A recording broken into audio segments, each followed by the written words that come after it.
Weather Authority meteorologist Ron Rhodes. Yes, it is going to be a stormy afternoon. The day of the dead. I love these masks. These are awesome. And we do have some storms moving in, and we do have an isolated severe threat out there. Wind advisory all day long, though. So we've got the wind already in play, and it's rocking a lot of our tower camps, including the one here at Ellis Park. You can see that looking out toward the Twin Bridges, and we're also looking out towards some really good fall color. Man, this is the best fall color season I think I've seen. And I've seen plenty of them, at least here in the tri-state, the best fall color I've seen. So we take a look at our roofclaim.com camera, already starting to pop there, Smothers Park. And if they do, like, as long as this wind, and it's a pretty fierce wind out there throughout the day, doesn't blow all these leaves off. I mean, we have seen basically these trees keep their leaves well into fall, the color anyway. And that is, of course, downtown Owensboro. It's rocking there, too, from the Hampton Inn. And then as we look toward the northwest, you can see some rain off in the distance there, no doubt about that. And we've got the traffic rolling to 66 and 69. The main storm line still a few hours away from moving through the tri-state, but we've had rain, and we're going to continue to see rain throughout the day. As we take a look at our Superior Ag camera on top of Fifth Third Bank, looking out toward the river, and right now the temperature is 69 degrees. That dew point continues to rise. It started the day in the 40s. Don't you take that whole thing, Jordan. You bring some of that grub back, girl. But it's going to continue to rise into the low 60s with a south wind at 15 miles an hour. I got one of those wraps now. And that wind is going to be 50. Thank you very much, Kieran. I appreciate you saving one for me. Anyway, temperature 69 in Jasper, 66 in Princeton, 67 in Tell City, 69 in Owensboro. And again, the humidity is increasing just ahead of that storm line that's coming in. So we've got some more moisture in the air, a lot more than we've seen in a long time.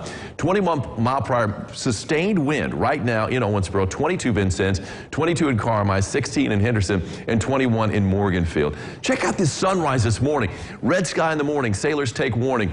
Samantha Huff got this shot from Lewisport. What an awesome looking sky right there. And of course, kind of a harbinger of the storms to come, but still, it was worth the view to see that. And also just up the road in Tell City, Vicki Boland, look at that painted sky. Just a wonderful shot right there of the rising sun. Of course, the sun's not rising these days until after 7 o'clock, about 10 after 7. And then on the north side, got some pretty good color up there. Taylor Howerton, that's Connie's niece, got that shot of these trees popping. And I love how the grass kind of frames those trees, too. I got another good shot of fall color to show you here in a second. Lifers warning Doppler radar. There's that line of thunderstorms, and it's a massive rain. It has been a long time since we've all had a really good dousing of rain. I mean, all of us, not just some scattered showers like we've seen this morning. But this is going to be the best dousing we've had since September 19th. And I think most of us will get over half an inch. And some of us could see better than an inch of rain out there, too, from this as it continues to plow through. And it's making some progress. Should be here really, I think by 2 o'clock, we'll see that line of thunderstorms kind of pushing into our part of southern Illinois and closer to the Wabash River. We'll take a look at the timing here in a second.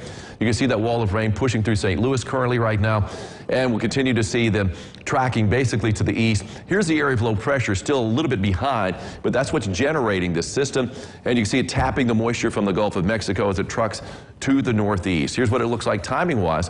Scattered showers and thunder showers out ahead of this main line. This is at 1 o'clock, so in the next couple of hours. And then really starting to break up. The latest run on our future tracker, not really showing much of a solid line. Earlier it was more of a solid line kind of pushing on through. Now it shows it kind of spreading out just a little bit. But definitely by 3 o'clock, it looks like we'll have some thunderstorm activity here in Evansville. And it's going to be along the leading edge of that line. If we do see anything severe, more than likely, that's where it's going to be, along that leading edge. And that would be an isolated damaging wind threat. Really don't see a tornado threat, and don't really see a large hail threat with that either. And then that line continues to truck to the east and to the northeast. And by 6 o'clock, pretty much out of the picture altogether as far as the tri-state is concerned as it heads towards Louisville. Get a bit of a break in the clouds, but only to have some wraparound clouds and some rain wrapping around with that, and then some lingering rain overnight. But really by daybreak tomorrow, here we are at 6 o'clock. A lot of clouds, yes, but the rain is off in the distance, and the clouds give way to plenty of sunshine as we kind of roll through the day on our Wednesday. It's going to be a little on the breezy side, not as blustery as today, though, and a high temperature, a lot cooler. It is going to be down into the low 60s. Here's what it looks like as far as rainfall is concerned. I think a healthy rain, look at that, close to an inch is what our future tracker is cranking out for Evansville and also Henderson. Marginal risk for severe weather. Again, the threat that's in play is a damaging wind threat. Really don't see a tornado threat, less than 2%, less than 5% on the hail. Here's my forecast for this afternoon. 74 for a high early afternoon. The temperature falling as that heavier rain starts to work its way in. And it doesn't even have to be on top of us. It'll cool us off when it's off in the distance with those downdrafts with some of these thunderstorms. And then we got a lot of wind today. Wind advisories out till 7 o'clock. South wind 15 to 25, gusting at times up to 40 miles an hour. That's even apart from thunderstorms. 82 is what I called for a high yesterday. Got up to 81. That's a winner. Johnny Aldridge of Nortonville. Let's hear it for Johnny. You're a 3-degree guarantee winner. Come on by the station and pick up an umbrella courtesy of Ackerman Chiropractic. Over the next 7 days, temperatures much cooler, feeling more like October though. 74 today, down into the low 60s for a high tomorrow, still on the breezy side after the storms. And again, that rain chance tomorrow morning is before daybreak. And then highs are going to stay in the 60s for the rest of the week, Angie, even into Halloween, high of 66. Great for the Day of the Dead celebration. Works That's out going to well. be super. Yeah. It really does. Just a slight chance of rain. Check out this fall color in Newburgh. I love it. Oh, my goodness. That is from Amy Ivaniuk, and she got that shot. She says one of her favorite places, and certainly in fall, I can't imagine there are a whole lot better places to be than right there. That is a beautiful shot right there from Newburgh. Thank you, Amy, for sending that picture my way. I ran into a lady she's from here, but lived in Maine, New England for 40 years. Right. She's walking on Southeast First. She said, you don't have to go to New England. You got it right here. Yeah, you got it right here. You get the right kind of trees. Those sugar maples especially look great. Just gorgeous. And you know what's gorgeous? Huntingburg, Indiana. Yes, We're going to no doubt. start the Christmas stroll right after this.